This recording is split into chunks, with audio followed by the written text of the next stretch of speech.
ദിവസവും മുട്ട കഴിക്കുന്നത് നല്ലതാണോ? ആർക്കൊക്കെ ദിവസവും മുട്ട കഴിക്കാം? ആർക്കൊക്കെ കഴിക്കാൻ പാടില്ല? മുട്ടയുടെ ഗുണവും ദോഷവും ഈ വീഡിയോയിൽ നമുക്ക് ഡിസ്കസ് ചെയ്യാം. ഞാൻ doctor Steffi Jelestin, medical officer, പ്രാണനച്ചിക്ക ഹോസ്പിറ്റൽ.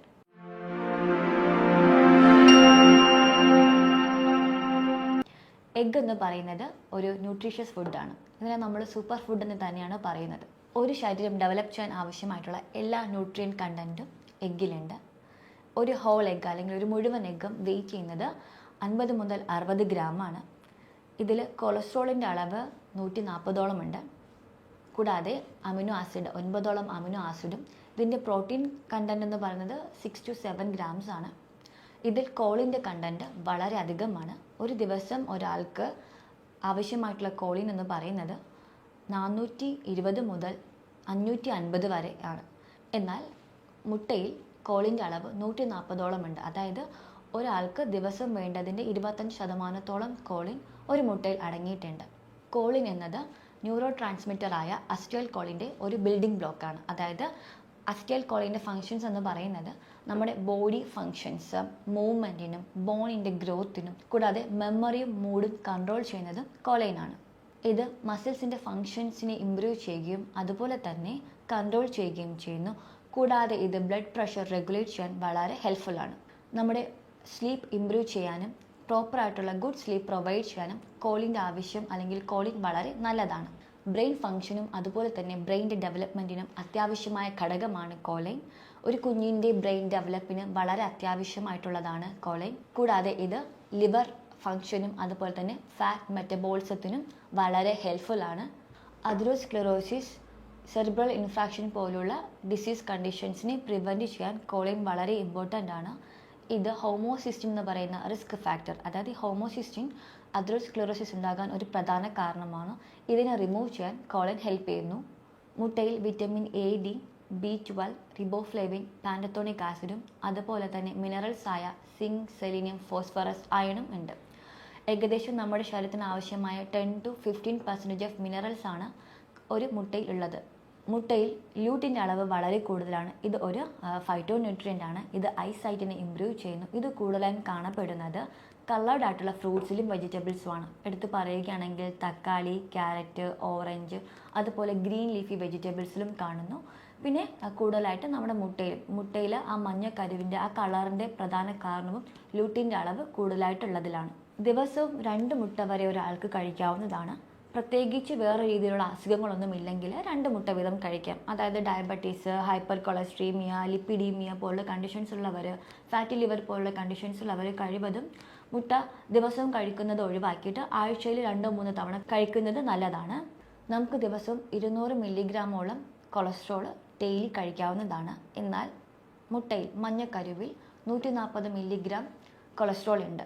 സോ ഒരാൾ ദിവസം കഴിക്കേണ്ട ആ ഒരു ലിമിറ്റ് നമുക്കൊരു എഗ്ഗ് കഴിക്കുമ്പോൾ തന്നെ കിട്ടുന്നുണ്ട്.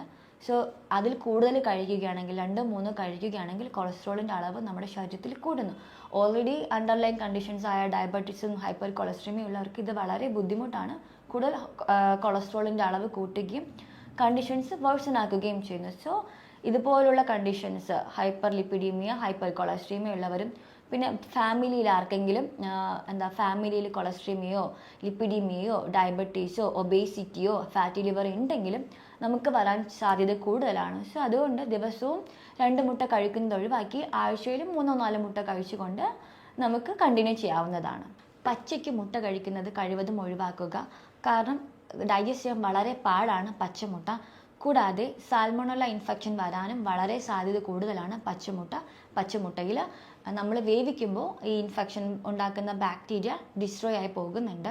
കൂടാതെ അലർജി പ്രോട്ടീനായ അവിഡിൻ്റെ കണ്ടൻറ്റും കൂടുതലായിരിക്കും പച്ചമുട്ടയിൽ. സോ നമ്മൾ കുക്ക് ചെയ്യുമ്പോൾ ഇതൊക്കെ ഡിസ്ട്രോയ് ആയി പോകുന്നു. സോ കഴിവതും മുട്ട കുക്ക് ചെയ്തിട്ടോ അല്ലെങ്കിൽ ഹാഫ് ബോയിൽ ചെയ്തിട്ടോ കഴിക്കുന്നതാണ് വളരെ നല്ലത്.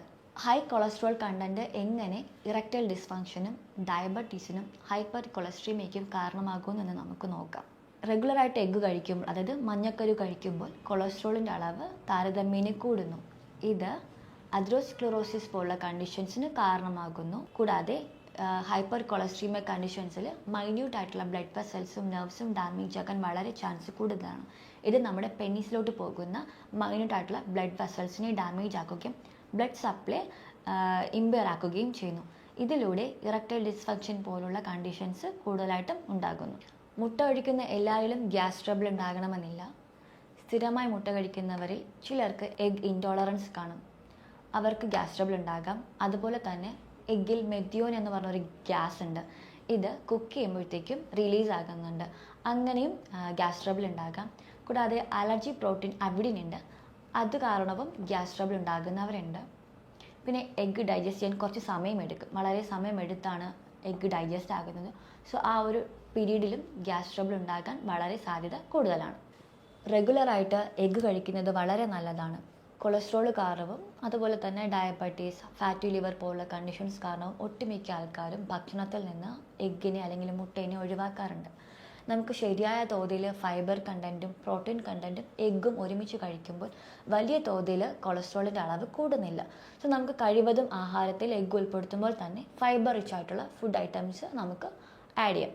ഗ്രീൻ ലീഫി വെജിറ്റബിൾസിലും ഫ്രൂട്ട്സിലൊക്കെ ഹൈ ഫൈബർ കണ്ടൻറ്റ് ഉണ്ട്. കൂടാതെ ഡ്രൈ ആയിട്ടുള്ള ഫെനിഗ്രിക് ലീവ്സിലുണ്ട്.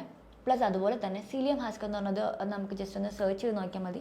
നമുക്ക് ഓൺലൈനിലൊക്കെ അവൈലബിൾ ആണ്. അതൊരു ഹൈ പാക്ഡ് ആയിട്ടുള്ള ഹൈ ഫൈബർ കണ്ടൻ്റ് ഉള്ള ഒരു പ്രോഡക്റ്റ് ആണ്. സോ അത് നമുക്ക് റെഗുലറായിട്ട് കഴിക്കാവുന്നതാണ്. ചെറിയ വോം വാട്ടറിൽ സീലിയം ഹസ്ക് ഒരു സ്പൂൺ ഡെയിലി ഇട്ട് കുടിക്കുന്നത് നമ്മുടെ ബോഡിയിൽ ഫൈബർ കണ്ടൻറ്റ് മെയിൻറ്റെയിൻ ചെയ്യാനും അതുപോലെ തന്നെ അധികമായിട്ടുള്ള കൊളസ്ട്രോൾ അബ്സോർബ് ചെയ്തെടുക്കാനും, സോളിബിൾ ഫൈബറാണ്, സോ കൊളസ്ട്രോളിനെ അബ്സോർബ് ചെയ്തെടുക്കാനും വളരെ നല്ലതാണ് സീലിയം ഹസ്കും ഡ്രൈ ആയിട്ടുള്ള ഫെനിഗ്രിക് ലീവ്സും. ഒട്ടുമിക്ക ആൾക്കാരിലെയും ഡൗട്ടാണ് നാടൻ കോഴിമുട്ടയാണോ ബ്രോയിലർ കോഴിയാണോ വളരെ നല്ലതെന്ന്. രണ്ടിനും വലിയ രീതിയിലുള്ള വ്യത്യാസമല്ല. ന്യൂട്രിറ്റീവ് വാല്യൂവിൽ ചെറിയ ചേഞ്ചസ് ഉണ്ട്. ബട്ട് നമുക്ക് അവൈലബിൾ ആകുന്നത് ഏതാണോ അത് കൂടുതലും കഴിക്കുക. അപ്പോൾ നാടൻ മുട്ട അവൈലബിൾ ആണെങ്കിൽ കൂടുതലും അതിന് പ്രയോറിറ്റി കൊടുക്കുക. പ്രധാനമായിട്ടും നാടൻ മുട്ടയാണെങ്കിൽ നമ്മുടെ നാടൻ കോഴി എല്ലായിടത്തും ചുറ്റി സഞ്ചരിച്ച് അവിടെ എവിടെയും കറങ്ങി നടക്കുകയും അതുപോലെ തന്നെ കാണുന്ന എല്ലാ പുല്ലും ചെടിയും ഇലയും കൊത്തി കഴിക്കുകയൊക്കെ ചെയ്യുന്നുണ്ട്. സോ അതിൻ്റെ ഡയറ്റ് എന്ന് പറയുന്നതും വളരെ മിശ്രിതമായിരിക്കും. കൂടാതെ പുഴു, മണ്ണിര ഇതൊക്കെ അത് കൊത്തി കഴിക്കുന്നുണ്ട്. സോ ഇതിൻ്റെ ഡയറ്റിൽ എല്ലാം അടങ്ങിയിട്ടുണ്ട്. ബ്രോയിലറിൽ അങ്ങനെ ആയിരിക്കത്തില്ല അവരുടെ ഫുഡ് ഹാബിറ്റ്. കൂടാതെ ബ്രോയിലർ കോഴികളിൽ ആൻറ്റിബയോട്ടിക്സ് മെഡിസിൻ്റെ സാധ്യത വളരെ കൂടുതലാണ്. കാരണം ബ്രോയിലർ കോഴികളൊക്കെ ഒരു കേജിൽ തിങ്ങി പാർക്കുകയാണ് ചെയ്യുന്നത്. അപ്പം ഇൻഫെക്ഷൻസ് വരാൻ വളരെ സാധ്യത കൂടുതലാണ്.